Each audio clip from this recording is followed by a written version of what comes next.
Okay. Well, good morning and welcome to this special Surin English information event looking at some of the issues affecting UK nationals in Spain.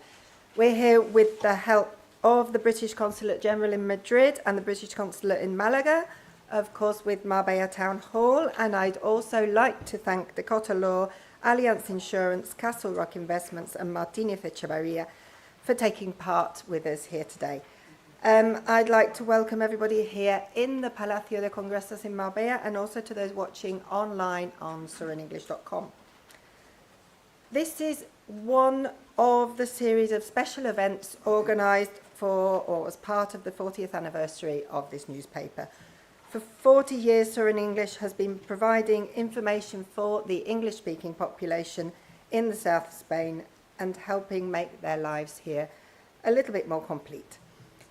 While our readers are a wide range of nationalities, the majority have traditionally been and still are British.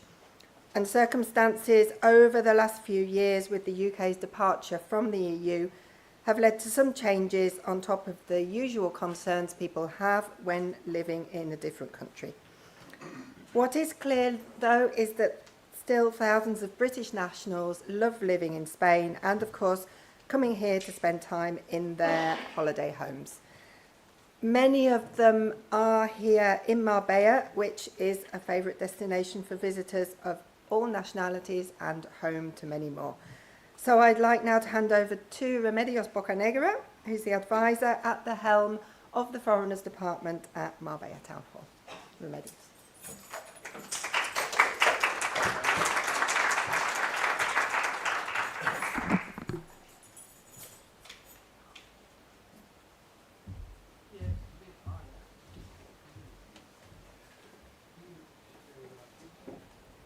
Thank you, Rachel. Good morning, Excellency Mrs. Lucy Gorman, Consul General of the United Kingdom, dear moderator Rachel Haynes, editor of Surin English, distinguished speakers, ladies and gentlemen. It is an honor for me to extend a warm welcome to this seminar, which will clarify, adapt regarding the new procedures that will govern the movement of travellers between both parties starting this year. Today, we are gathered here with a clear purpose: to provide all British citizens who reside, travel or plan to move to the European Union with the necessary information about the changes that will be implemented in this process. In a globalized world where the movement of people, goods and services is constant, it is essential to have efficient and secure mechanisms to facilitate mobility. It is within this context that the new automated border crossing systems come into play. I would like to express my gratitude to Lucy Gorman, Consul General of the United Kingdom, for her presence at this event. We also appreciate her team, who will be available to answer all questions and resolve any doubts that may arise regarding the new requirements. Furthermore, we will have a panel of highly qualified experts who will share their insights and recommendations on how to efficiently navigate these new procedures. Their expertise is crucial in ensuring that all British citizens present here can effectively adapt to these changes, allowing them to travel and live with the highest level of security and comfort. I would like also to sincerely thank you, Diario Sur, through its Surin English edition, for organizing this event. From the Town Hall, we express our full support and collaboration as we understand that the work we have been carrying out through the Foreign Resident Department aligns perfectly with the objectives of this event: to provide information to those who have chosen Marbella as their home and, like all residents, to help improve their quality of life in our municipality. I wish you all a productive and enriching session filled with opportunities to clarify all your questions. Thank you very much. Thank you.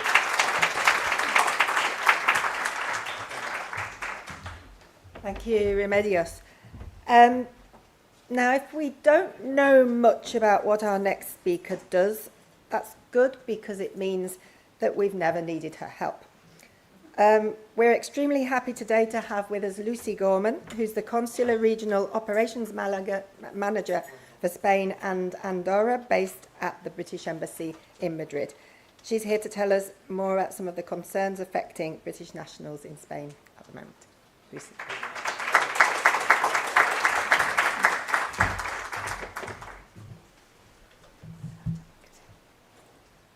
Good morning, everybody. Move that up a little bit. So good morning to everyone in the room and also to those who are watching online. A huge thank you to Sorin English for inviting us along today to speak to you about what we do across our consulates in Spain, and also to deliver, hopefully, a couple of useful messages to our British nationals in the room, or friends and family that you have, messages for you to take back to them. I'm going to kind of briefly set out where do we have consulates in Spain and what can we do for British nationals, because it's changed over the years. So depending on when you arrived, we might offer quite a different service to the one we offered at the beginning. I'll then talk a little bit about how you can get in touch with us if you need our help. And I've also got, well, Miriam has helpfully got for me some handouts at the end with our telephone number on and some useful links and things like that. So please do come up at the end if that's helpful to you. I'll then talk about the entry-exit scheme, which has already been mentioned, a little bit about that, and I'm happy to answer questions, although I believe they're at the end, the questions? Yes. Yeah. And then also I will talk about the electronic travel authorisation for entry into the UK, mainly just to kind of make clear what the distinction is between those two schemes, because I think there's a little bit of confusion about that. So, in terms of where we have consulates, we have 8 consular teams across Spain. I manage those 8 consular teams and the service that they provide. We have one here in Malaga, which is headed up by Miriam. I don't know if you might want to stand up or wave so everybody knows. Miriam will be speaking to you shortly as well, and giving you a little bit more detail about some of tips that, that she and the team have put together. So we have our team here in Malaga.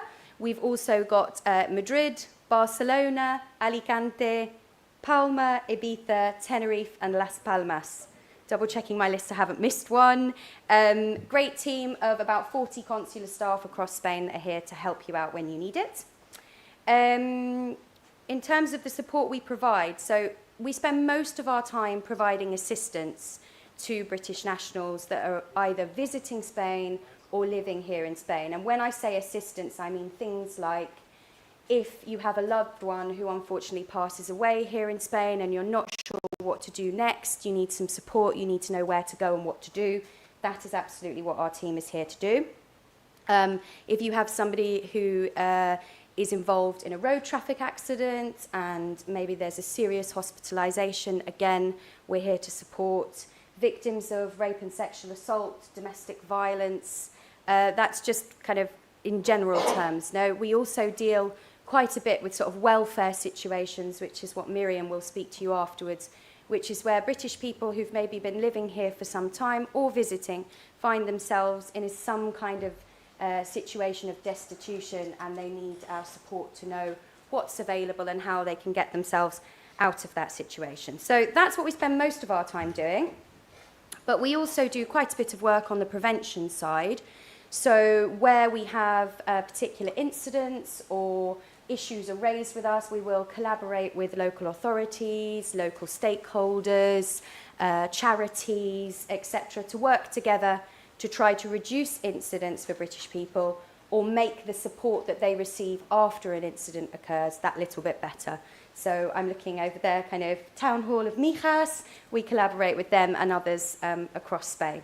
So that's the prevention. From a crisis perspective, we also do quite a bit of work preparing for crises so that we can support British people, work alongside the Spanish authorities were there to be some kind of crisis situation, whether that's a natural disaster or something along those lines. So they're the key areas that we work on. Now I'm going to move into the entry-exit scheme. which is something, it's a message basically that we're trying to get out to British people. So a lot of you will have heard of the entry-exit scheme. It's due to come into force now in autumn of 2025, although we still don't have an exact date. And you may have heard of it, and it's kind of been pushed back a couple of times, but at the moment the expectation is autumn 2025. That is basically a scheme whereby when non-EU nationals enter into an EU country, for example Spain, so when UK nationals come into Spain, if you are visiting Spain, you will need to enter into the entry-exit scheme system, which essentially means that you'll have to put your name, date of birth, and some biometrics. So we're talking fingerprints and facial capture, okay? This will be mandatory, and everybody entering will need to go and do that if you are visiting. The details will be held for 3 years. So the good news is that once you've come in, if you're coming back on your holiday the following year, you don't have to do it every single time you come in. So the data will be held there for 3 years. And the benefit is also that it will, once it's fully implemented, it will do away with wet stamping of passports because it will kind of be done digitally. So that's kind of what's happening, and the UK nationals will need to kind of go through that system. There are some exemptions. So people who are resident in Spain are exempt from going through the EES system, but only those who will have a TIE card. Okay, so you need a biometric card in order to be exempt from the EES system. Okay, if you do not have a biometric card, and we have some residents who still have a kind of green certificate. Some of you might, I'm looking to the audience to see if anybody remembers these, but kind of pre-EU exit, we had green certificates, okay? They don't have your photo on it. Some people will have the A4, some people will have the credit card sized. That is still valid within Spain. It is a legal document here, but it will not be proof of residency to enter into Spain to be exempt from EES. Please ask me questions at the end if this is not completely clear. So our kind of call to action, if you like, for British people is if you are one of those people or you know somebody who has not got a TIE card, they really must go and switch it as soon as they possibly can. I know there were previous issues in terms of appointments in a lot of Spain, but our understanding is that much of that has now been resolved. If that's not the case and you're having difficulties, please let us know, because we are working with the Spanish authorities to make sure that there are enough appointments for people. So let us know if that's not the case, but our understanding is that there are appointments now. So I'm very much urging people to make that switch from the green certificate to the TIE document. If you don't do it, there is a potential that down the line, if you're trying to come back into Spain as a resident, you may be wrongly kind of put into a category of an overstayer. You will then have to launch an appeal process to prove your residency, and it may be that you're denied entry into Spain whilst you're going through that process, so you could actually be returned to the UK. Okay? So that's the entry-exit scheme and our plea for people to please switch to the TIE to avoid difficulties. I will then really quickly talk about the electronic travel authorisation. I was just looking over to check if I'm more or less on time. The electronic travel authorisation, the ETA, is not the same as the EES. It's actually the authorisation that people who do not need visas to enter the UK must now do a kind of online visa waiver, is essentially what it is. It's for non-UK passport holders entering the UK, so I'm mainly bringing this up for people to share with either friends, family and others that are non-UK passport holders, that before travelling to the UK now, so our Spanish friends and family, for example, will need to get an electronic travel authorisation. It came into force on the 2nd of April, so just a couple of days ago. It will be £10 until the 9th of April, when it will increase to £16. So if you'd like it cheaper, now's the time. It lasts 2 years, okay, and it can be used in this kind of similar way to, I was saying, EES. It can be used as many times as you like for stays of up to a maximum of 6 months in the UK. There are a few exemptions. One is Irish passport holders do not need to get an ETA. Those in transit and travelling on to another country do not need to get it. And those, as I said, who already have a visa, so this is the visa waiver, if you like, and those with UK residency as well do not need to get it. So that is ETA.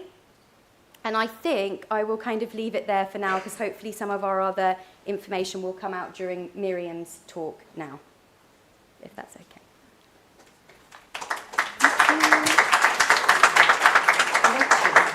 I was going to point to this, can I? For a quick sec. Actually, I was going to point to this and thank the Sur in English for kind of doing our job for us ahead of the game. So at the top here, we've got almost 40,000 Britons in Malaga province now need to have the TIE card. That's data that suggests that almost 50% of British people may still be using the green certificate. Hence my call to action today, and thank you to the Sur in English for doing our job for us. Thank you.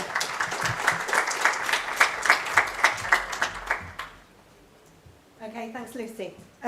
So now if I can invite Miriam Perez, who is Vice Consul here in Malaga. Shall we sit down? Yeah, up to you. And, if you want to sit here, I think the microphone's working. And Miriam's going to tell us a little bit more about what she does at the consulate here in Malaga. So now we're talking about closer to home. Okay, good morning, everyone. Can you all hear me okay? Yeah. Okay. Yeah? Is that better now? Oh, perfect. Good morning, everyone. Thank you so much to all of you for your interest coming here. Thank you to Sur in English for organizing the event and to the rest of the panelists as well. As Rachel mentioned, and as Lucy has already given an overview about, I thought it would be useful to use a case study of a welfare case. We categorize cases where British people find themselves in hardship, whether that's financial, related to health, some complex mental health issues as well, as a way to illustrate some of the key issues that British people may face in Spain, and some recommendations from our team as well. Hopefully that will help you start thinking about the future as well, and it might give you some ideas to ask questions to the panel later on in the round table as well. Just a caveat to start with, our assistance is tailored case by case based on the level of vulnerability as well as consent from the person. We cannot do anything, we cannot assist people if they do not give us their consent. Sometimes we get contacted by family members or members of the Spanish authorities, and our first step is to get the consent from the British person. And sometimes that British person doesn't want to be helped, doesn't want our assistance, in which case we are not able to help. And I won't be able to go through the complex assessment process that we go through due to time constraints, but you can rest assured, all of you here online and the Spanish authorities as well, that if you ever need to get in touch with the British consulate to request our assistance, the consular officers will be able to talk you through what we can, what we cannot do, and what steps they are going to take to progress the case. I'd like to thank actually my team here in Malaga. It's a team of 6, including myself, and we cover the Andalucía region, Ceuta and Melilla as well. As Lucy mentioned, we work very closely with the rest of the consulates in Spain, but this is our consular district. So Rachel, if it's okay with you, I can start with the case study? Yes, Yeah? please do. Yes. Okay, so you can picture Mrs. Jones. Mrs. Jones is an 81-year-old lady, British lady, who lives in a rural area in the province of Malaga. The British consulate receives a call from the town hall social worker of this area. Just to report that a worried neighbor has reported the situation of Mrs. Jones.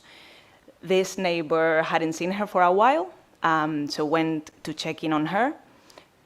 She lives by herself. She moved to Spain 20 years ago, and her husband died 10 years ago. And up until now, she had been managing her daily tasks and going out and about, but the neighbor stopped seeing her, so that's why he checked on her. He realized that maybe she was starting to suffer from cognitive deterioration, perhaps also struggling with her mobility, and decided to contact the town hall. When the social worker of the town hall checked on her, they realized Mrs. Jones was not registered on the Padrón, on the municipal register. Mrs. Jones didn't have any official residency document. And she also noticed that there were some unpaid bills in the living room. So the social worker contacted the British consulate because after asking some questions to Mrs. Jones, she explained that all of a sudden she stopped receiving her UK pension. So that's why the social worker contacted us.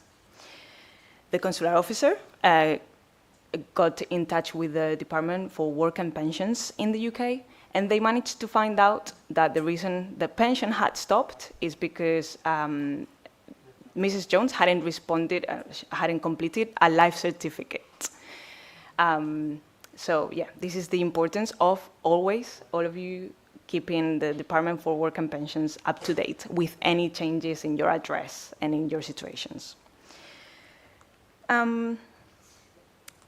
As Mrs. Jones was not registered on the Padrón and didn't have residency, she couldn't access the social services and some care that could have been provided at that point, which was just some help a few hours per week to carry out her daily tasks.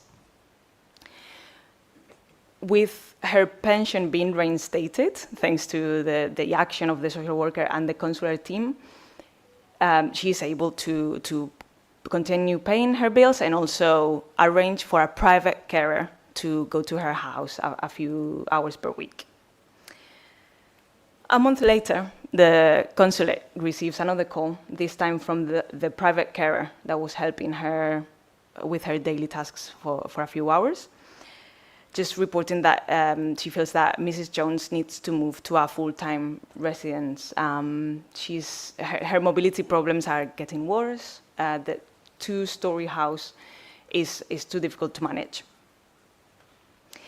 I should have said that Mrs. Jones didn't have any children, didn't have any family in Spain, but she did have a niece in the UK. So with her consent, with Mrs. Jones' consent, the consular officer got in touch with the niece. The niece agrees to come over to Spain just to assess the situation and see how she can help her auntie. But she doesn't have financial means herself, and she actually has childcare responsibilities back in the UK, and she's not able to stay for long. Mrs. Jones is able to move to a private full-time residence, but of course the cost is eating up her savings.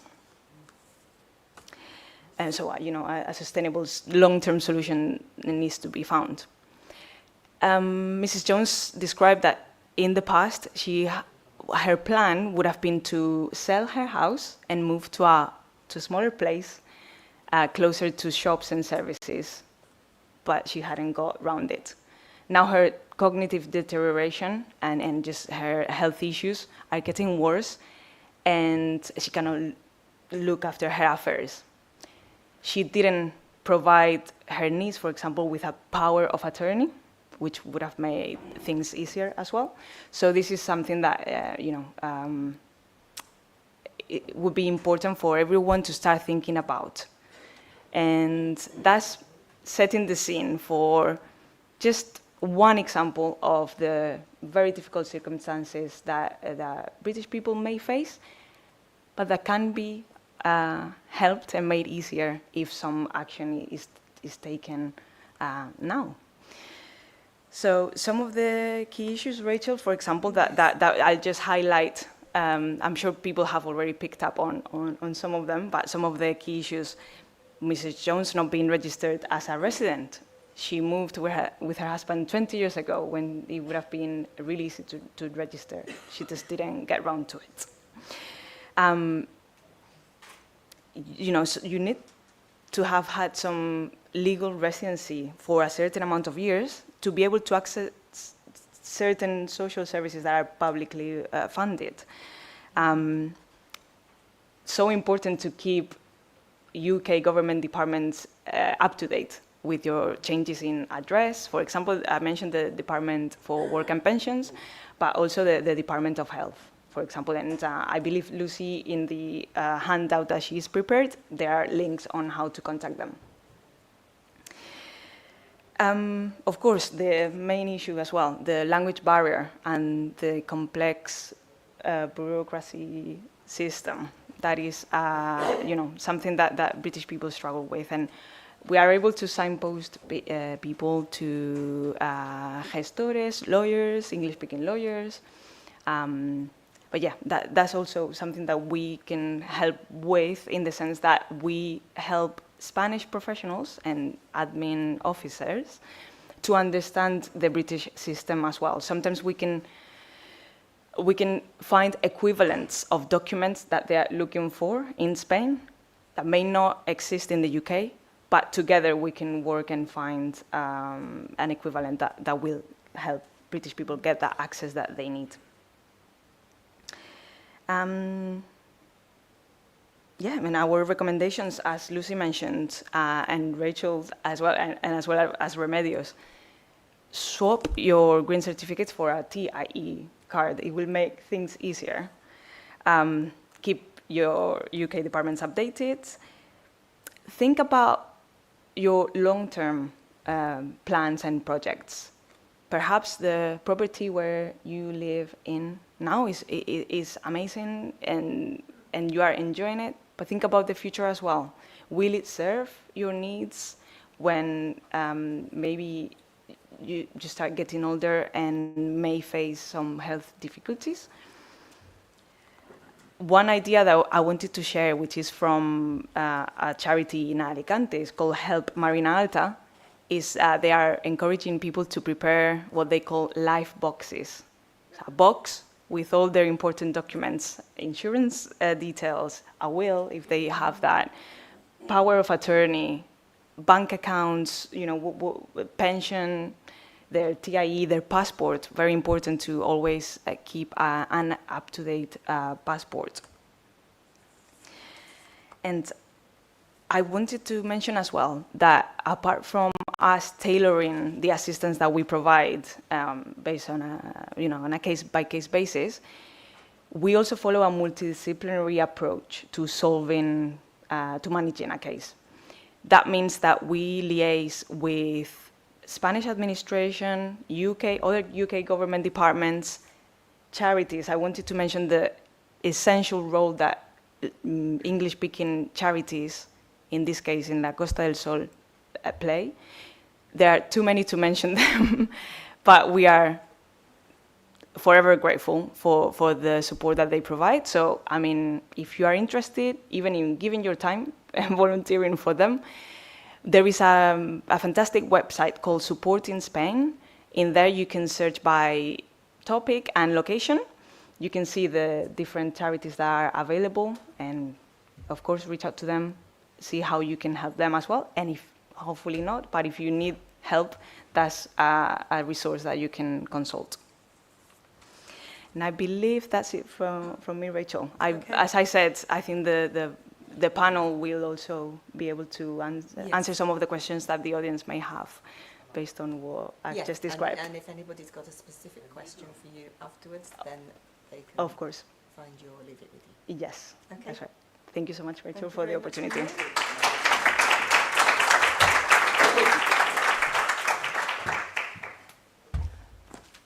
Okay, so now we're going to broaden a little bit the outlook of the discussion today. And so I would like to invite each of the panelists to our roundtable discussion. So we have John Sutton from Dakota Law, Diana Perez from Allianz Insurance, Brian Warman from Castle Rock Investment, Pablo Espejo Vergara from Martinez Echevarria, and of course if Lucy can come as well and join me.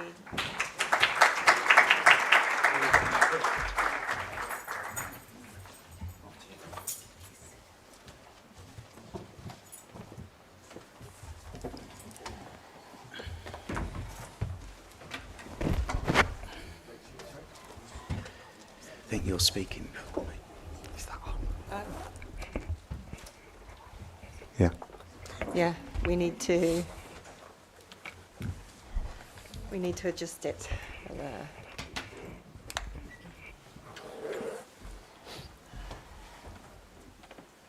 Okay, well, thank you very much, everybody, for joining us here today. If, to begin with, each of you can introduce yourselves and tell us what you do and what you do for the UK nationals here in Spain. If we start with Brian from Castilla. I knew it'd be me. Hi, everybody, and thank you for coming. I'm the CEO of Castle Rock International Law and Investments, and what I'd like to talk to you today marries in very well with the consular speech that was done before. I've worked in the Costa del Sol as an international financial advisor for 22 years. And over the years, one of the biggest problems my clients come to me with is they're asset rich, i.e. they own a big house, no mortgage, over 60, and they can't afford to actually live, and they're living on the poverty line. And until very, very recently, there was nothing like equity release that you see advertised on the television in America and in the UK. We are able to do that now using a panel of investors, as none of the Spanish banks that I'm aware of will do equity release for the over 60s. The equity release would be in a number of different forms. Some decide to keep the property and just withdraw money from it. That's a lifetime loan and nothing has to be repaid but back on it until they die, and then their relatives have 12 months to settle the estate. Other clients with no relatives would just like to sell the bare property and have what's called a usufruct for life, which means they have the right to live there for the whole of their lives, and if it's a couple, both have a usufruct. That would give them the maximum amount of money to withdraw from their property. We'd then be able to invest that money with them, for them, to give them an income. So they still get to live in the lovely property they live in now, and they get a large sum of money and a regular income from the investments. I don't think that's for me. Yeah, that's my first inquiry. Okay. So it really has been a problem. Many clients are millionaires that I work with, and because the value of the property has gone up so much.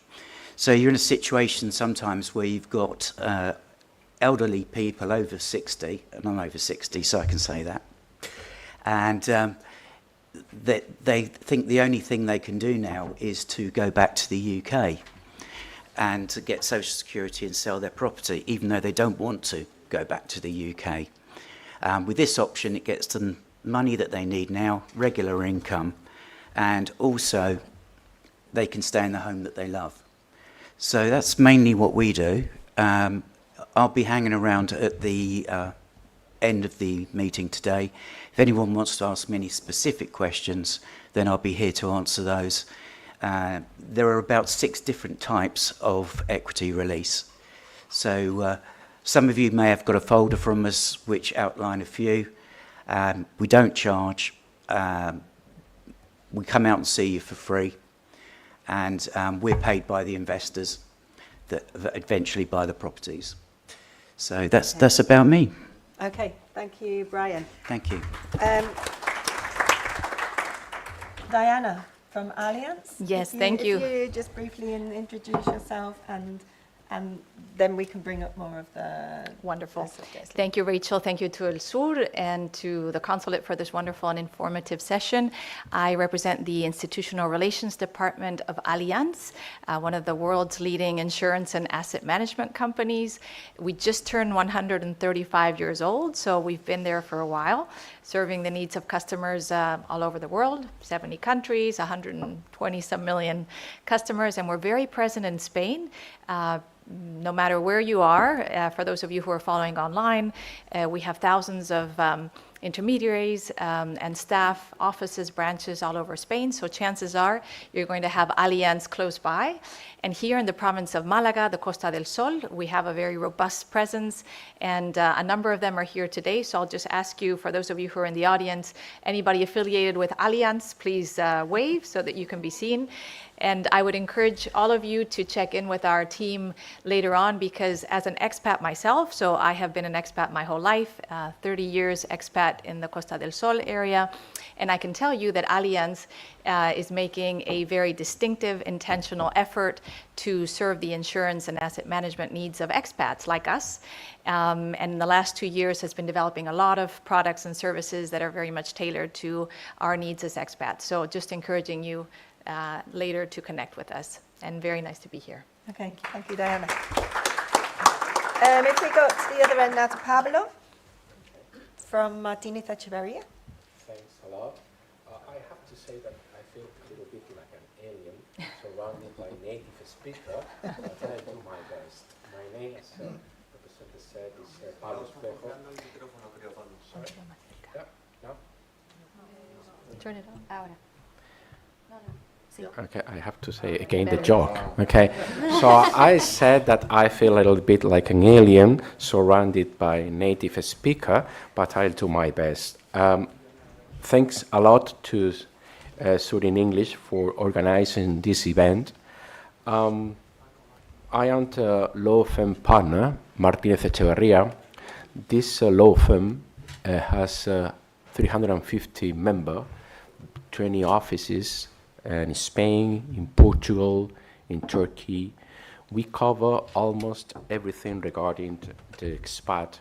So now that we are talking about expat, now that we are facing, and as I said in our previous meeting, the latest salvo of something that is not together anymore, we have to face that situation, the consequences of that.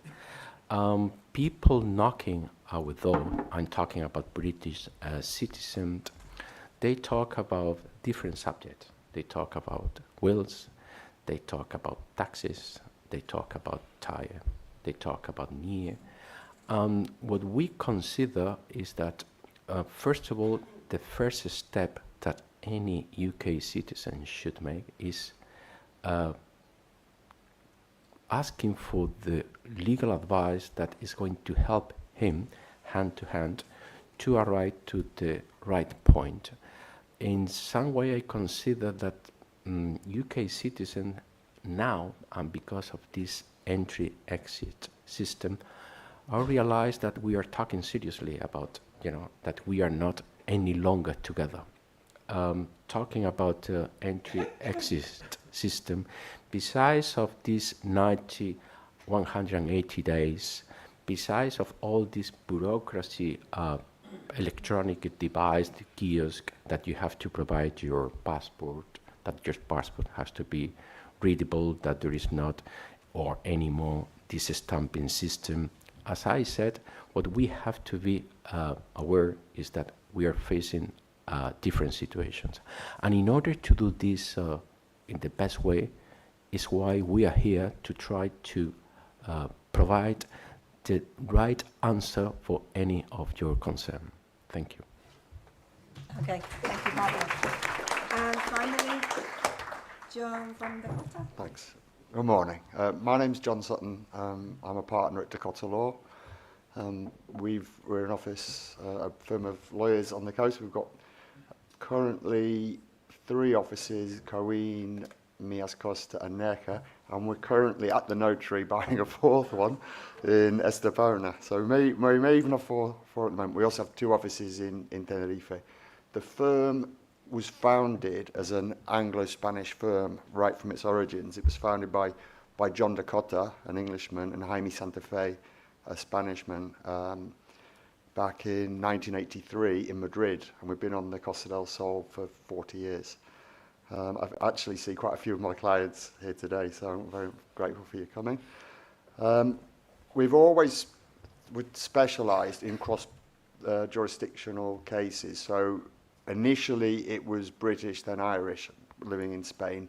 Now, actually, the British market is declining slightly, and there's more Eastern Europeans and other Northern Europeans. And we cover all aspects of law, conveyancing, inheritance, litigation, family law, which is a misnomer, it's divorce. So any element of law that you can think of, we do with. Me personally, I've been here 20 years. I came here as an English solicitor, and thanks to Brexit, that qualification was no longer valid, so I re-qualified. I'm now dual qualified as an English solicitor and a Spanish abogado. My client base is largely British, but not exclusively British, and more it's expanding into the other nationalities that I mentioned. My specialism is cross-jurisdictional inheritance and wills. So I do a lot of cases where there is a conflict of laws, or there are assets in one country and the applicable law is another. A lot of my clients actually are lawyers, including Pablo's firm. I do some work with them. So where there is an issue in England, whereas applying Spanish law, it's very useful, obviously, to be qualified in both jurisdictions and to understand both types of law.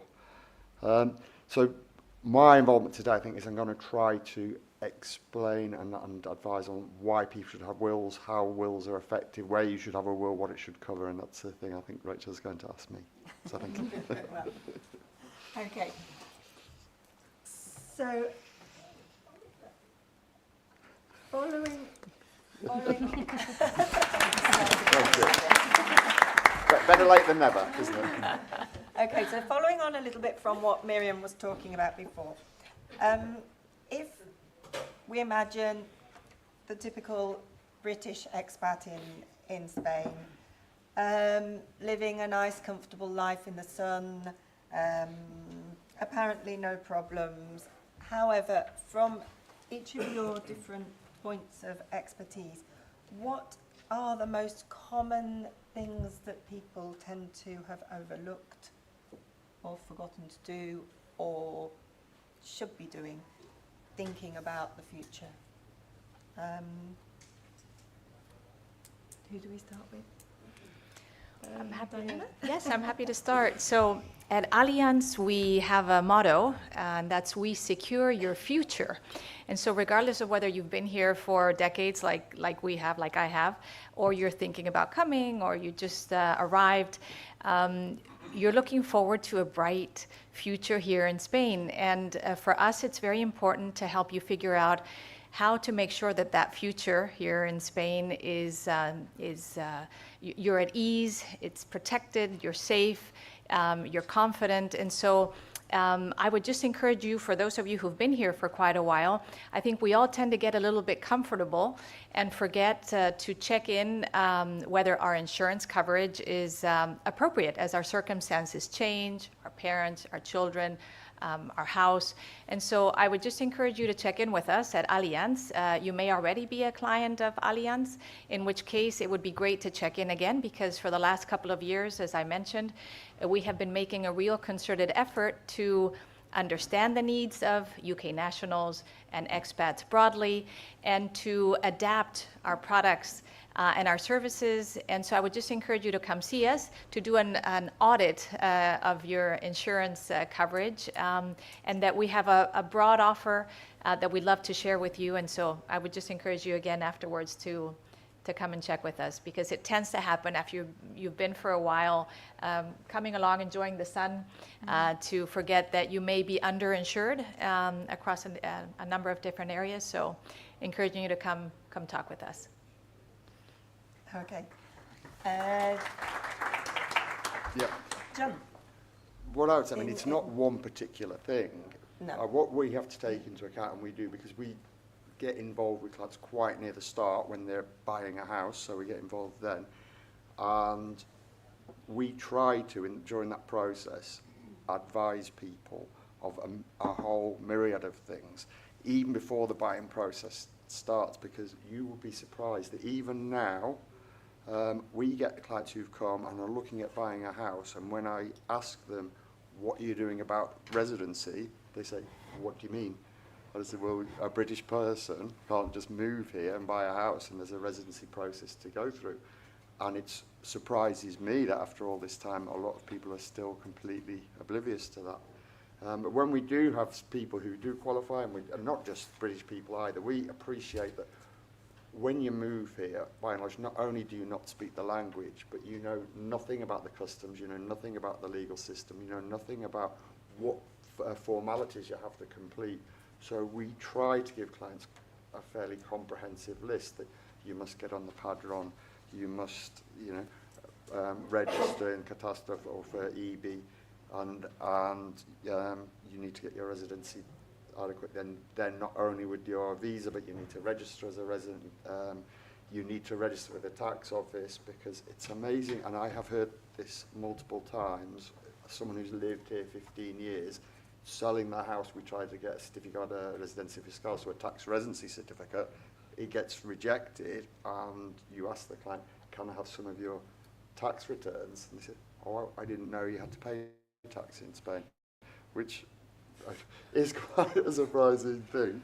I think they did know, they just didn't want to do it, or for some reason perceived that because they're from the UK, they should carry on doing their tax returns in the UK when they've lived here 15 years, until you explain to them what tax is for, which is your contribution for the running of the country where you live. Then it kind of makes more sense. In terms of my specialism, I'm a big proponent of doing a will. It's amazing how many people will die intestate, and they think, oh, it's something they were going to get round to, and they never did. I can go into more detail about what laws apply, but if you die intestate here, there's every possibility or likelihood Spanish law is going to apply to your estate, and that's going to mean possibly your stepchildren inheriting instead of your surviving spouse, or even worse, your mother-in-law inheriting half your house instead of you. So it's definitely worth doing, and I can go into a lot more detail about the ins and outs of what wills apply and what you should be doing. Okay, thank you. I would like to add something about that subject, talking about if somebody died intestate. When we talk, sorry for that. I would like to say something more about this subject, talking about will or not will intestate. If somebody died without granted a will, let's say that you died in UK and you have assets here in Spain, you are going to put your family in a problem, because now you have to prove where did you have the residence. And since 2012, that came into force in 2015, you have the possibility in Spain to do what is called, is a Latin word, to election. It's like you have to decide. Yeah, you have to decide which law is going to be applicable, professio juris, okay? So if you do not do that, or if the notary who is authorizing that will, you are going to get into trouble. So the ideal scenario, as Jonathan said, take into account that it's cheap to grant a will, always having the proper legal advice of your lawyer. If you want to have your assets in Spain governed by your national law, you have to decide. If you want that assets to be governed by Spanish law, you have that chance. That's why it's very important to decide, not today, but maybe next month, to organize your wills, because it's something that you are going to save your family to face for something that is absolutely easy to do. Okay. Okay. Did you want to add anything, Lucy, about the... Just really briefly, obviously. Okay. We've already kind of mentioned a few things in terms of, the TIE, making sure that people are on the padrón. I think from the embassy and from our consular network, what we say is that it's really important to get the basics right. So making sure that you are resident, that you have your TIE, making sure something I wanted to highlight was having a valid British passport. So I think sometimes people think, well, I'm not really planning on travelling, particularly as they get a bit older. Maybe it doesn't seem quite such an important document because you're not kind of planning on going anywhere, maybe. Actually, it's really important to keep that valid and up to date because it can prevent you from, as Miriam said in her example, actually accessing services that you are entitled to. So it's not just about travel, it's also about accessing local services as well. So that's the main one I wanted to pull out. Okay, thank you. And still on the subject of the problems that long-term residents or people who've been here a while come across, Brian, you must come across all sorts of Yeah, I mean, difficult basically I work with the retired community, and many of their pensions aren't what they are now. When I came out 22 years ago, it was 1.85 to the pound against the euro. So, and they were getting their pensions paid from the UK, obviously in sterling. So their standard of living has gone right down. And when you're investing for retired or coming up to retired, and when we all saw on the markets yesterday, the Dow was down 4%, the S&P was down 5%, and the Nasdaq was down 6% in a day percent. So for our retired clients, we do guaranteed returns, not linked at all to the stock market. So that, and the average return is 9.5% to 12%, and that's guaranteed. So if anyone wants to, you don't have to be over 60 for that. If anyone's got some money and they want to have a chat about that, that's fine. There's some more in the Castle Rock packs that were gave out to the people as they came in. Trish and Izzy will be out there on the way out if anyone didn't get one and wants one.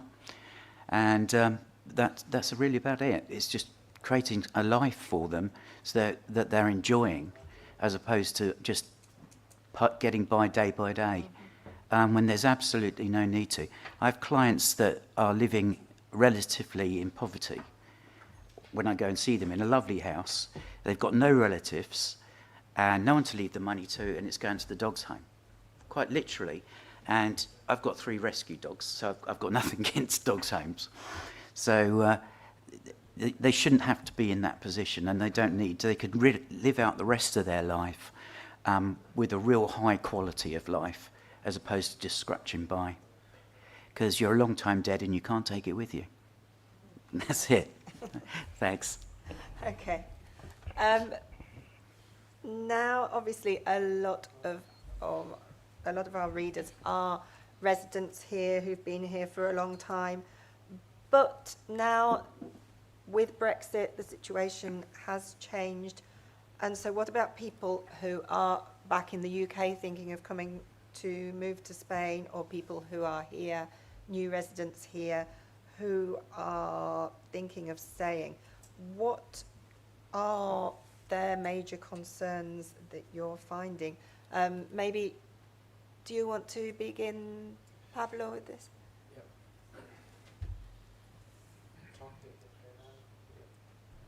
Okay, talking about this new situation that Britons face, because since 2020, December and January 2021, the status of UK citizens is the same as any other third state. So the main concern is, because it was a trendy situation that April the 3rd finished the golden visa for real estate transactions. So until that date, if you buy a property for that value, more than 500,000 euros net, you could get the golden visa, which is something so practical because you don't have to do anything but stay here one day. The main concern of these Britons that knock our door is, can we have anything similar, or can we apply for something similar for my family? Golden visa this is a fact, finalized for real estate transactions, but not different types that this law that was from 2013, entrepreneur law, consider. So you still can apply for golden visa. I'm talking about investor with different amount of money. I'm talking about bank product. You have to deposit 1 million. Public debt, you have to deposit 2 million. And also, let's say it's a little bit tricky because there is not clarity about the regulation, and after years, it's not 100% sure that you can renovate that residency. But also inside this law, you have the possibility as a businessman to offer Spanish authorities something that they consider interested in terms of employees, jobs, etc. So they can take into account, and this can be a cause of a new golden visa. Besides of this, there are different visas. Let's say it's not, or this real transaction golden visa could be like the Champions League, but we have different things. You have a non-lucrative visa for retired people or people who are not looking for work in Spain. You have to show some financial capacity in order to prove to Spanish authorities that you are not going to rely on the state. Also, you have, for sure, working visa. For this working visa, as I said before, is working as any other member of a third state. So you have to prove, or the employer has to prove that there is not, they cannot find somebody here that is capable to do that job. You have the student visa, you have also the digital nomadic visa. So there are different types of possibilities. Also for people who are already here, we can talk about reunification family. That is another possibility. So the question is to provide the legal advisor your details in order to be precise in the legal advice that maybe you can require. Okay, thank you. John? Yeah. Well, moving on from that, I agree with everything that Pablo said. I get every week, and it astounds me so long after Brexit, people coming to my office who've lived here as long as I have and have never registered and still haven't registered at all. Sorry, can you? I'm going to deafen you now. Sorry, I was saying that I have people come to my office every week who have lived in Spain a long time and have never registered. They haven't registered as a resident, they haven't registered on the Padrón, they haven't registered with the Hacienda. It astounds me that how they can live their life like that. But they just about have an NIE sometimes, so I think they get by. But these people now are going to find it increasingly difficult to carry on in that situation, and particularly it's going to prohibit them from leaving Spain and coming back in, because there's every chance this won't be let back in. Because not only have they not got a TIE, they've not even got the green residency, they've never been registered as resident. Now there is, under withdrawal agreement, if you can prove that you were living legally in Spain on 31st of December 2020, you can retrospectively, I'm correct in saying that, apply to be resident. But if you're in that situation, you really should be thinking about doing it now, because the longer you leave it, the harder it's going to become. And also, it's not a given that they're very, very strict on the proof that you have to provide to show that you were living in Spain legally at that time. And the fact that you have lived illegally in a country 15 years is not grounds for them to give you residency, funnily enough. So anybody who's in that position, I think people who are, you know, aware enough to have come here probably are not in that position, but they may know people who are in that position. They want to be getting together all the documentation that they have, because sometimes people are on the padrón, not resident. They are registered with Seguro Social, but they're not resident. They are even ad alta with Hacienda, but they're not. So all of these documents you can have, even bank statements showing that for the last 6 years you've been going to Mercadona every Thursday. Those, and I'm not joking, they look into that level of detail to show that you have been, and it's particularly that period prior to 2020 and being resident on that day, which is important. Very unfortunately, that period also coincides with when COVID hit. So there's a lot of people who were planning to be here by that date, but then because of COVID couldn't be here, and it's just unfortunate. I have a client in exactly that situation where she's lived in Spain since she was 10 years old, and unfortunately went back to have a baby. Actually, she well into her 20s and didn't get back till after the 2020, and was struggling with her. But if anyone was here and is in that situation, I would strongly suggest that you get all that paperwork together right now, because if you leave it, it's going to be impossible, I think. Okay. Lucy, do you want to add anything? No, I think you said Okay. I wouldn't mind maybe just briefly. May I? So I think for anybody, any UK national who's coming soon, thinking about it, or has just arrived, obviously insurance needs are important. And I know that at Allianz, we cover the whole range of insurance needs that a UK national is going to have. Clearly health insurance, which is part of the visa application process.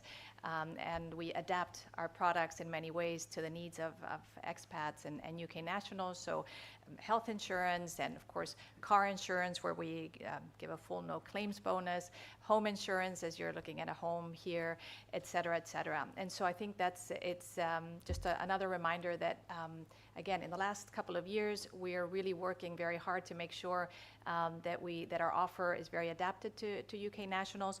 And I think just very broadly, maybe beyond insurance, if you're coming to a new country like Spain, if you're just settling in, I think there's something very important that is very useful, and that's to set up for yourself a network of trusted persons, trusted advisors. You have a number of them here on the table, but I think it's so important to have somebody who really understands you. And at Allianz, we're really trying to make sure that you feel understood. We speak English. We have among our intermediaries those who are expats themselves, who are UK nationals themselves. So who really understand your situation, your situation back home and here, and how to navigate and bridge those two realities, and then help you make sure that you can understand, that you have access to information that you can understand in English, for example, in our case, about policies, products, because you need to be able to have access to information in a way that you can understand it and that you can act upon it. And then feel valued. Again, from our perspective, you are very valued and very cherished as UK nationals, as an expat community for Allianz. I think it's important to feel valued, so surround yourself with those who value you and value you as a client. And then finally, those who can support you when things are problematic, as we have heard, there are moments where you need help. And Allianz has an excellent track record in claim management. So again, if you can surround yourself with trusted reference persons and support systems like we offer at Allianz, I think that's just generally good for anybody moving to a new country. Okay. Yes.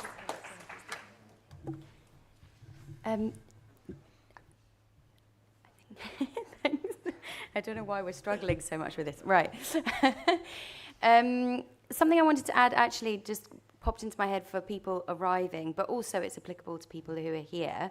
I would encourage people to try to learn to speak some Spanish, because I do completely agree in terms of, maybe for that legal advice and things like that, it's really helpful if you've got people who speak English, not suggesting to that level.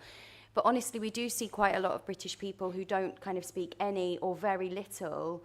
And, I think in terms of integration, understanding what's going on, making sure that you understand the country that you live in, we do see some people who actually kind of become vulnerable due to language barrier, being unable to perhaps when you go to hospital to actually be able to give a basic description of how you feel.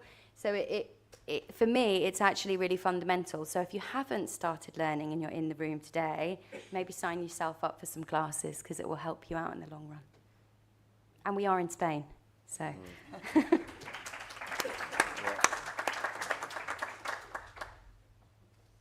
Okay, if as time is getting on, if we just have a minute or two for you to give any conclusions, and then we'll open up if anyone's got any questions to ask. Brian. Turn that around. Yeah, basically, in conclusion, with the taking money out of property, it's a choice to be poor and struggle, or it's a choice to have a great time and enjoy the rest of your lives out here in the sun. It's a simple phone call and a simple meeting, and we can turn around a lot of people's lives. That's about all I've got to say on that, and hopefully I'll speak to some people afterwards. Thank you very much. So just So just another reminder again to check on your insurance situation and to check in with us, whether you're already an Allianz customer or otherwise. We are very serious about securing your future and look forward to chatting afterwards.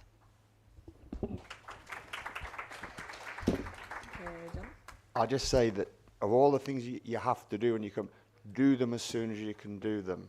So it's very easy to move here, get the sun under out and relax and think, I'll put that off, but it never gets done. So get on the pad they're on, do the driving license change if you need to do it. Register as resident, do all of the things that you need to do. I mean, if you're like me, and I used to leave my weekends homework till last thing Sunday night, so I naturally doesn't come to me, and I think a lot of people in that, get it done, then it's done, you don't have to worry about it. So there's a whole list of things, and generally with new clients, we give you that list, just tick it off as you're doing it. Okay. I would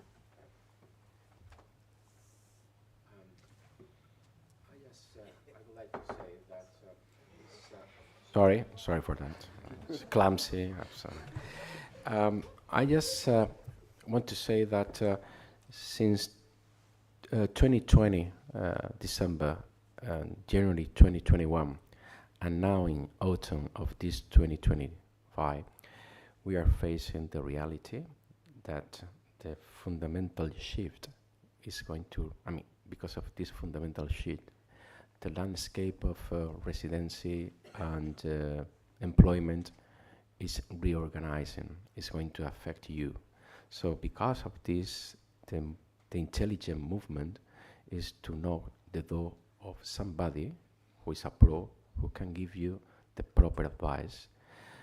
Also, I would say that we shouldn't get ahead of ourselves. Stay calm, stay organized and composed. Thank you very much.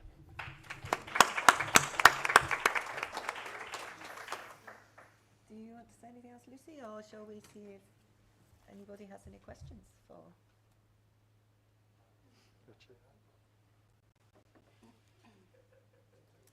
Yep. The EES has been delayed. How many years has it been delayed? Biometrics was supposed to come in at the beginning of this year. It was delayed again about a week before it's supposed to come in. Bulgaria, Romania have just joined Schengen. They're not ready. Gibraltar, it would cause absolute mayhem. Are you 100% sure that the EES is going to come in November?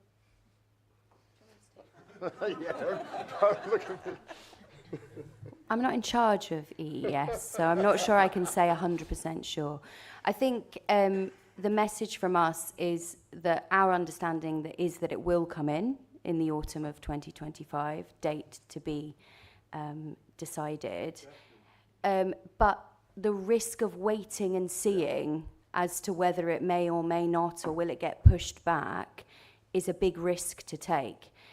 And I wouldn't want people to end up kind of gambling on that. So I think use the time that you've got. In a way, those people who are green residence holders, for example, who didn't get it done for the previous deadlines, you've kind of been given an extension, let's put it that way. But we don't know if there will be another one. So I wouldn't gamble myself. I think it's really important that people do that. And I think the change, which is why we updated our advice, I think it was a couple of weeks ago, the change is that up until quite recently, we had understood that those green certificate holders may experience additional delays, there may be problems, but that ultimately their green certificate would be recognised on the border when they come back into Spain. Spain have updated their advice to say the green certificates are not on what's called kind of Annex 22. It is not listed as, it's not biometric, and therefore they cannot guarantee that that will be accepted. And that's quite a big change. So for those people who previously were kind of thinking, well, I'm sure when I come into Spain, it will be recognised because it's a legal document in Spain, not at the border. And that's the important point in terms of proof of residency. It's only the biometric TIE that is guaranteed for you to be able to prove residency in Spain. So now's not the time to wait, now's the time to get it done. The average tourist, the average British tourist comes into Malaga airport, the passport is stamped, nothing is looked at. The only way that you can check to see how long somebody's been in Spain is to actually go through their passport and look at the dates. There's no biometrics. The biometrics are there, they're not being used. So you have to set the biometrics up before the EES is going to work. You know, so the system is there, it's not being used. You know, this is an EU problem. Germany wasn't ready, somebody else wasn't ready. It has to be not just Spain, but the whole of Schengen has to work, because otherwise the system. Yeah, I mean, the only thing I'd say on that is that once it gets introduced, there will be a kind of implementation period where member states can send it. So not everybody needs to go kind of 100% on day one, essentially. There's a little bit more flexibility around that. So that will also potentially help it to actually be introduced, because previously they were waiting for kind of all countries to be 100. Now we're saying, okay, there'll be an implementation period, I believe 6 months. And so that, I think, will help in terms of making sure that it does get brought in, because we're not waiting for all countries to be 100%. They can implement it over a period of time.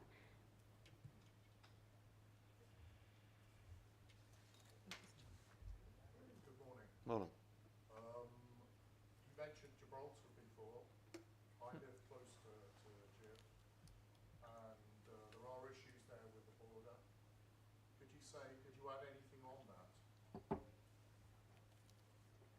In terms of the UK-Spain agreement and so on? No, I'm afraid I can't kind of speak about that. It's not something that I'm sort of involved in, if you like, in the embassy. It's very much kind of the ambassador and our political team that would be able to answer questions on that. But thank you.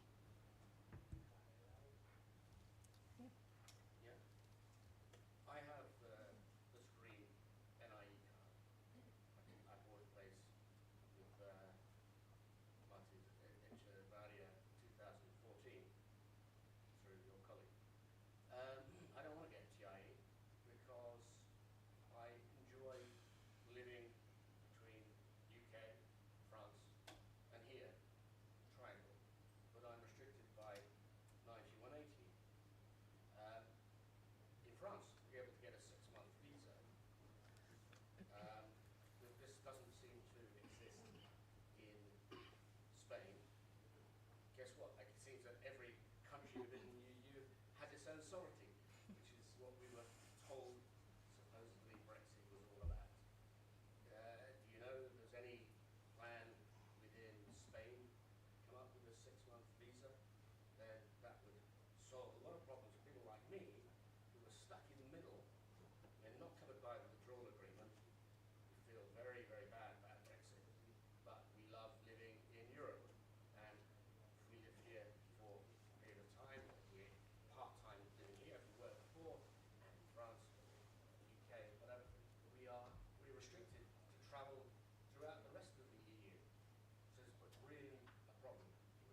So not as far as I'm aware, to be honest. I know there was quite a lot of talk about it sort of in the early days following EU exit, 'cause I've done this role for a little while now. It's not something that we kind of expect to be happening. And so a bit like with the gentleman that kind of asked the question before, I think we can only really go with what the kind of current reality is. And the current reality is that we are third country nationals 90 days and every 180 days. As you said before, Spanish people, if they're going to use the new system going to the UK, they will get 6 months. They'll have to be in the UK for 6 months. Why can't we push for reciprocity? Yeah, I mean, again, it's something that a lot of people have raised, and I know it's particularly an issue for groups that we kind of previously we used to call them the swallows, the people that kind of come and go, and you know, particularly in the winter they'll come out to Spain.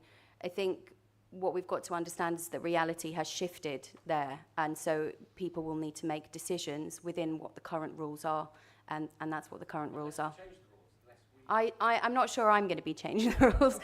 But yeah, I understand, and it's definitely something that, you know, people can continue to push for, and I know there's kind of citizens' rights groups that the embassy works with. Is that yourself? Excellent. So yeah, and we do work with those citizens' rights groups, and we do kind of take that on board, but as far as I'm aware, that's not something that we are aware is going to happen anytime soon.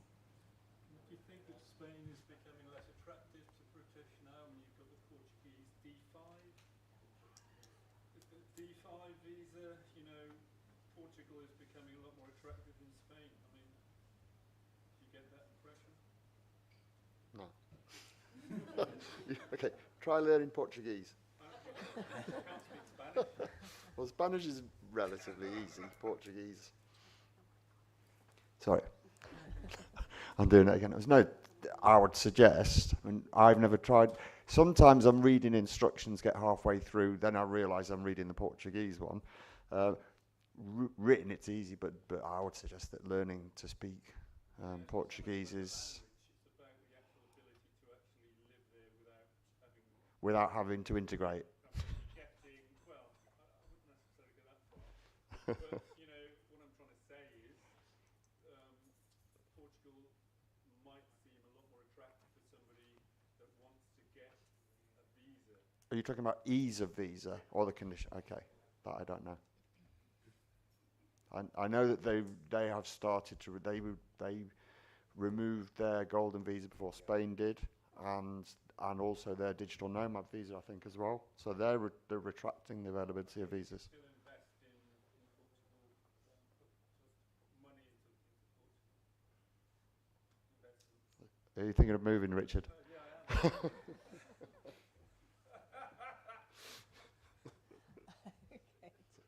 I've been asked to ask a question.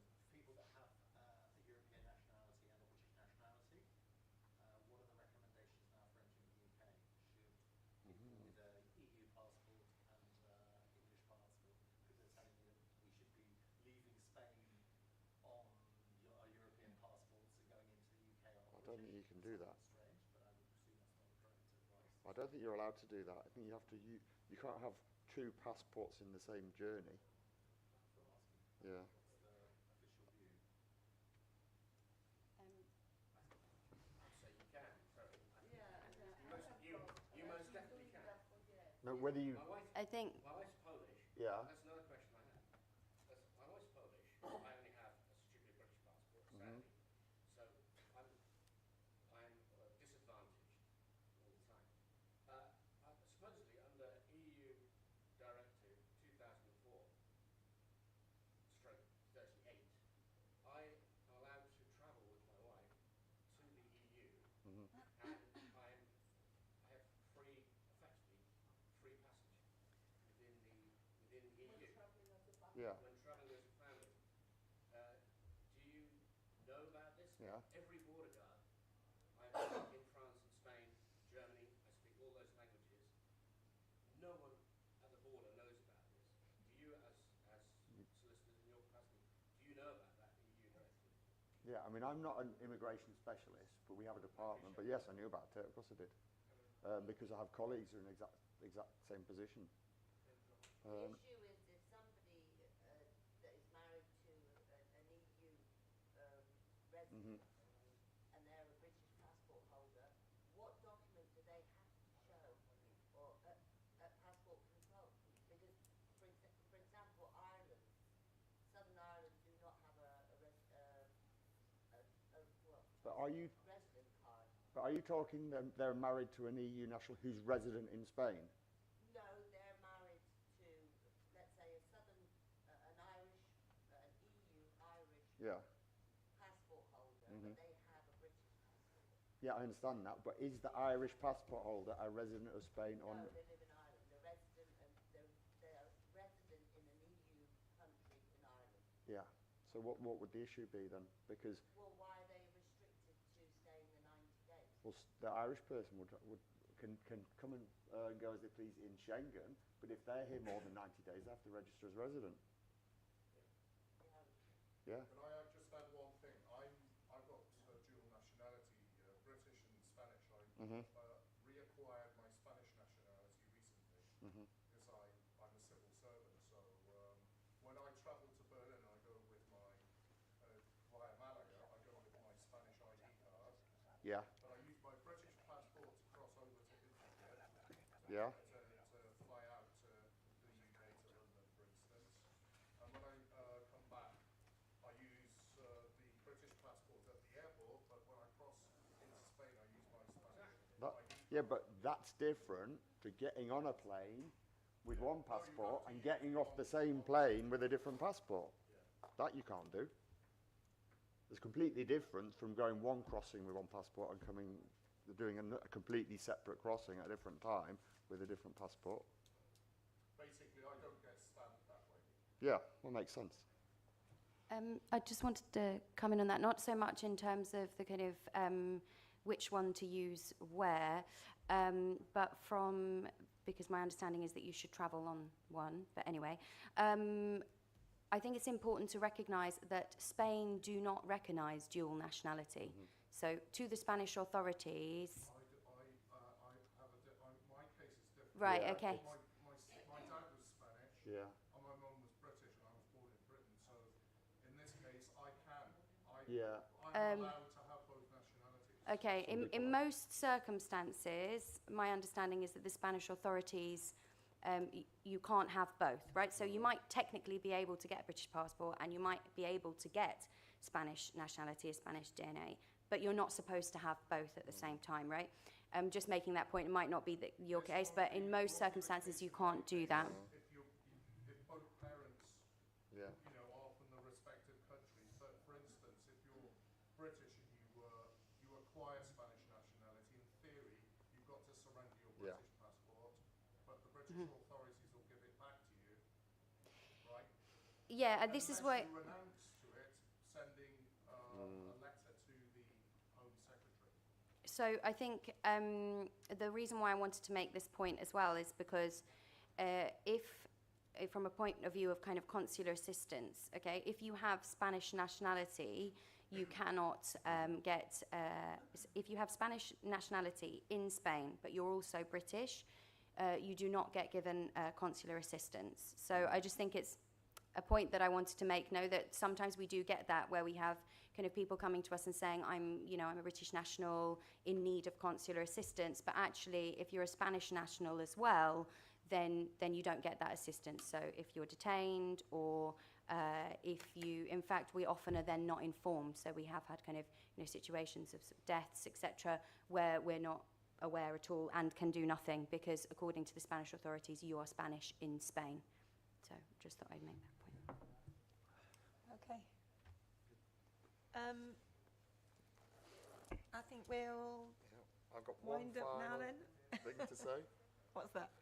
The only thing I was going to say to wrap things up from my own point of view is we're all really grateful that you've all come, but I think anyone who's going to come here is probably pretty lined up with everything, but you go back to your clubs or to your bars, to the golf club, and spread the word, because I think it's really, really important that the entire British community is made aware of the significance of what's happening, and if they don't do it, they're going to be in for problems. Just to clarify, you follow the 90 out of 180 day rule, you're fine. Yeah, I was supposed to be wrapping up here, Richard. But do you want to speak to me after? Okay. If you adhere to the 90 or 180 days, you're fine. Yeah. If you want residency, you get residency. Yeah. And pay Spanish taxes. In most cases. Okay. Well, yes. I have one more question, and it's directed to the British consulate. What do we do with a number of UK nationals who are living on the streets, they're homeless, they're UK, they just have an NIE number, and there are several organisations that I work with that give them food, give them clothing, give them a shower, but this can't keep going on. And, you know, you can say you should go back to the UK maybe. Can the consulate help out? Or what can be done? So, They're living on the street. yeah, they're the exact cases that we would like to hear about if they give consent and they would like our support. So a bit like the example that Miriam gave. But yeah, we are aware and we do support people in those circumstances. So it's a little bit difficult to give kind of specific advice, but we would absolutely encourage you and the person to reach out to us, whether that's that they would like to return to the UK. We can look to see if that's possible, make sure that they've got the support they need when they get there, or if they do decide to stay, but we can talk through those options with that person. Thank you. Okay. Okay. One more. Yes, please. My cousin's been living here since she was 3 years old, okay? She's trying to get a birth certificate from England, and it's impossible for her to get it. Because she said, they say to her that she's never lived in England. She's not registered in England. So she's been here since she was 3. She's trying to regulate common partner law. She wants to get common partner law here in Spain. But it's impossible for her to get a birth certificate from England because they say she's never lived in England. So how can she get, can the consulate help her once she applies? It's just to get. I'm not sure I fully understand, but maybe I can speak to you afterwards and you can explain to me the situation. Although I might have to point you in the direction of a lawyer, but let's see where we get.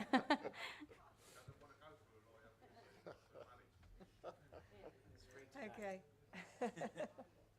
Okay. Well, thank you very much.